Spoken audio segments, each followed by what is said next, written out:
Hi, my name's Vicky. Are you trying to learn Spanish but you're finding it difficult?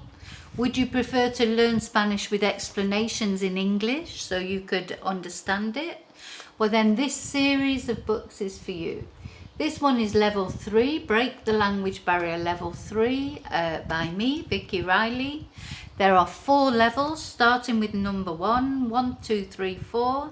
If you're a beginner you need level 1, level 2 is pre-intermediate more or less. Anyway, all the books tell you what they include. When you look at them on Amazon, it will tell you what is covered in that particular book. So these books are easy to follow. The answers are included, all explanations are in English, and they're written by a teacher with more than 20 years experience in teaching Spanish. That's me.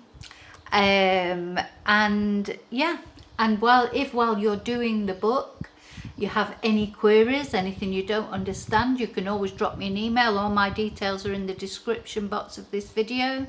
You can always drop me an email, ask me any questions you like, and I will help you with the answer. There's also free YouTube tutorials to back up all the levels, and so you can practice pronunciation. You can see if you've got the things right. Well, you've got the answers in the back anyway, but if you want to see how they sound, how the sounds are, then there are the free tutorials to help you with that. So yeah, if you've been trying to learn Spanish, you found it difficult, you want a logical, sequential method, a gradual build of grammar and vocabulary, that after level 1 you should be having a basic conversation in Spanish. Okay, thank you for watching. Bye.